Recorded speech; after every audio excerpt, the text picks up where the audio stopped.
CIBIL score ഉണ്ടായിട്ടും നിങ്ങൾക്ക് loan കിട്ടുന്നില്ലേ? നമസ്കാരം, ഞാൻ ജിതിൻ. നമ്മൾ ഈ ഒരു വീഡിയോയിൽ കുറച്ച് സിബിൽ ഇഷ്യൂസിനെ കുറിച്ചിട്ടാണ് സംസാരിക്കുന്നത്. ഇപ്പം നോർമലി ഈ സിബിൽ സ്കോർ, ക്രെഡിറ്റ് സ്കോർ എന്ന് പറഞ്ഞാൽ ഒരുവിധ ആളുകൾക്കൊക്കെ അറിയാം എന്തുകൊണ്ടാണ് സ്കോർ കുറയുന്നതും താവുന്നതും എന്താണെന്ന് പലർക്കും അറിയാം. ഇപ്പം നോർമലി നമ്മളൊരു ലോണിന് ഒരു ബാങ്കിനെ സമീപിക്കുമ്പോൾ ഇപ്പം നിങ്ങൾക്ക് ഒരു 700-ന്റെ മേലെ, ഒരു 700 എബോവ് സിബിൽ സ്കോർ ഉള്ള വ്യക്തിയാണെന്ന് കരുതാം.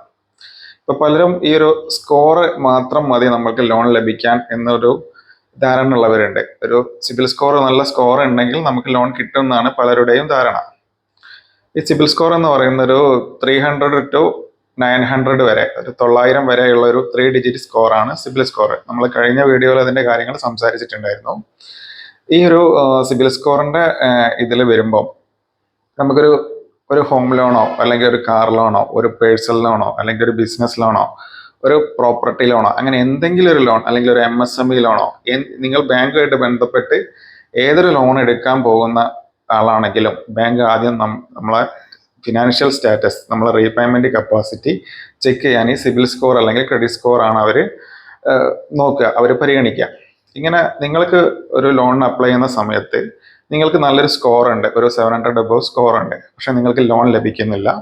ബാങ്ക് പറയാണ് നിങ്ങൾക്ക് കഴിഞ്ഞ ലോണിന്റെ സമയത്ത് എന്തെങ്കിലും ഇഷ്യൂ ഉണ്ടായിട്ടാവും ബാങ്ക് നോർമലി പറയാം. അങ്ങനെ 3 കാര്യങ്ങളാണ് പ്രധാനമായിട്ടും ബാങ്ക് നമ്മളെ മുന്നിലേക്ക്, അല്ലെങ്കിൽ ഒരു മുൻപ് ലോൺ എടുത്തിട്ടുള്ള ഒരു വ്യക്തിയുടെ മുന്നിലേക്ക് ബാങ്കുകൾ മുന്നോട്ട് വയ്ക്കുന്ന 3 വേർഡ്സ് ഉണ്ട്. ഒന്ന് settlement, 2 write off, 2 suit filing. പ്രധാനമായിട്ടും ഈ ഒരു 3 റീസൺ കൊണ്ടാണ് പലർക്കും സിബിൽ സ്കോർ ഉണ്ടായിട്ട് കൂടി ലോൺ ലഭിക്കാത്തത്. അതിൽ ഈ ഒരു സെറ്റിൽമെന്റ് എന്ന് പറയുന്നത്, നമുക്ക് ലോൺ സെറ്റിൽ ചെയ്യാന്ന് പറയും. ലോൺ സെറ്റിൽമെന്റ് എന്ന് പറയുന്നത്, ഒരു ഉദാഹരണത്തിന് നിങ്ങളൊരു ബാങ്കിൽ ഒരു ലോൺ എടുത്തതിന് ശേഷം അവിടെ ബാലൻസ് പേയ്മെന്റ് ഒരു 2 ലക്ഷം രൂപ, അല്ലെങ്കിൽ ഒരു 2 ലക്ഷം രൂപ അടയ്ക്കാനുണ്ട് എന്ന് കരുതാം. നിങ്ങൾ ആക്ച്വലി അടയ്ക്കേണ്ട എമൗണ്ട് 2 ലക്ഷം രൂപയാണ്. ബാങ്ക് നിങ്ങളോട് പറയാണ് നിങ്ങൾ ലോണ് ഡിലേ ആക്കി കൊണ്ടുവന്നതിന് ശേഷമാണ് ഈ ഒരു 2 lakh വരുന്നതെന്ന് ഓർക്കണം. അതിനുശേഷം ബാങ്ക് നിങ്ങളോട് പറയാണ് നിങ്ങൾ 1 ലക്ഷം രൂപ അടച്ചാൽ മതി, ബാക്കി വൈസ് ക്യാഷ് നിങ്ങൾ അടയ്ക്കേണ്ട, നമുക്ക് സെറ്റിൽ ചെയ്യാമെന്ന് പറയും. അപ്പം നോർമലി ഒരു കസ്റ്റമറെ ഒരു ബാങ്കിങ്ങുമായിട്ട് കൂടുതൽ ഒരു കാഴ്ചപ്പാടോട് കൂടി ചിന്തിക്കാത്ത ആളാണെങ്കിൽ അയാൾ പറയും ഓക്കെ നമുക്ക് സെറ്റിൽ ചെയ്യാം. ഇവർ 1 ലക്ഷം രൂപ അടച്ചിട്ട് ഈ ലോൺ സെറ്റിൽ ചെയ്യും. ഈ ലോൺ സെറ്റിൽ ചെയ്ത് കഴിഞ്ഞതിന് ശേഷം ലോൺ 2 ലക്ഷം ആക്ച്വലി 2 ലക്ഷം രൂപ അടയ്ക്കേണ്ട സ്ഥാനത്താണ് ഈ 1 ലക്ഷം രൂപ ഇവിടെ അടച്ചിട്ടുള്ളത്. ബാക്കി 1 lakh ബാങ്ക് ഡിസ്കൗണ്ട് ചെയ്താണ് നിങ്ങൾക്ക് തന്നത്. ഈ ബാലൻസ് വരുന്ന എമൗണ്ട് 1 lakh, ഈ 2 ലക്ഷത്തിൽ 1 ലക്ഷം രൂപ നിങ്ങൾ അടച്ചു, ബാക്കി വരുന്ന 1 ലക്ഷം ബാങ്കിന് അവരുടെ കാൽക്കുലേഷൻ അവർക്ക് ടാലിയാക്കണം. ആ ഒരു 1 lakh അവരവിടെ സെറ്റിൽമെന്റ് എന്ന് പറഞ്ഞിട്ടാണ് കാണിക്കുക. ഇങ്ങനെ ഈ സെറ്റിൽമെന്റ് ചെയ്യുമ്പോൾ, ഇത് സെറ്റിൽമെന്റ് ചെയ്തതിന് ശേഷം അപ് ടു 30 days അല്ലെങ്കിൽ 45 days കഴിഞ്ഞാൽ നിങ്ങളെ സിബിലിൽ ഈ ഒരു സെറ്റിൽമെന്റ് അപ്ഡേറ്റ് ആയിരിക്കും. സെറ്റിൽമെന്റ് എന്ന് പറഞ്ഞാൽ ശരിക്കും നെഗറ്റീവ് ആണ്. നിങ്ങൾ ലോൺ എടുക്കുന്ന ഏതൊരു ലോൺ എടുത്തിട്ടുള്ള ആളാണെങ്കിലും, ക്രെഡിറ്റ് കാർഡ് അല്ലെങ്കിൽ personal loan, car loan, business loan, അങ്ങനെ ഹോം ലോൺ, എന്തെങ്കിലും ഒരു ലോൺ എടുത്തിട്ട് നിങ്ങൾ ഒരിക്കലും സെറ്റിൽ ചെയ്യാൻ പാടില്ല. ഇങ്ങനെ സെറ്റിൽ ചെയ്ത് കഴിഞ്ഞാൽ നിങ്ങൾക്ക് നെഗറ്റീവ് മാർക്കാണ് വരിക. ഈ ഒരു നെഗറ്റീവ് വന്നാൽ നിങ്ങൾ ഫ്യൂച്ചറിൽ, ഭാവിയിൽ എന്തെങ്കിലും നിങ്ങളെ ആവശ്യത്തിനോ അല്ലെങ്കിൽ നിങ്ങളുടെ മക്കളെ ആവശ്യത്തിനോ ലോൺ എടുക്കാൻ പോകുന്ന സമയത്താണ് ഇതൊരു വിലങ്ങുതടിയായിട്ട് അവിടെ കിടക്കുക, ഈ ഒരു സെറ്റിൽമെന്റ്. ഇങ്ങനെ സെറ്റിൽ ചെയ്തവർക്ക് മറ്റുള്ള ബാങ്കുകൾ പിന്നീട് ലോൺ കൊടുക്കാറില്ല നോർമലി. അതേപോലെ അടുത്ത കേസിൽ വരുമ്പോൾ റൈറ്റ് ഓഫ്. റൈറ്റ് ഓഫ് എന്ന് പറഞ്ഞാൽ ലോൺ എഴുതി തള്ളുക. റിട്ട് ഓഫ് എന്ന് പറയും, അല്ലെങ്കിൽ റൈറ്റ് ഓഫ് എന്ന് പറയും പലരും. ലോൺ എഴുതി തള്ളുക എന്നാണ് അർത്ഥം. നിങ്ങളിപ്പോൾ ഒരു ലോൺ എടുത്തു ഒരു ബാങ്കിൽ നിന്ന്, ഞാൻ മുൻപ് പറഞ്ഞ ഏതെങ്കിലും ഒരു ലോൺ പ്രൊഡക്റ്റ് നിങ്ങൾ എടുത്തു, നമ്മളെ ഭാഗത്ത് നിന്ന് എന്തെങ്കിലും ഒരു വീഴ്ച, എന്തെങ്കിലും ബുദ്ധിമുട്ടുണ്ടായിട്ട് ലോൺ അടയ്ക്കാൻ കഴിയാത്തൊരവസ്ഥ വന്നു. അതിനുശേഷം ഈ ഒരു ലോൺ ബാങ്ക് എഴുതി തള്ളും.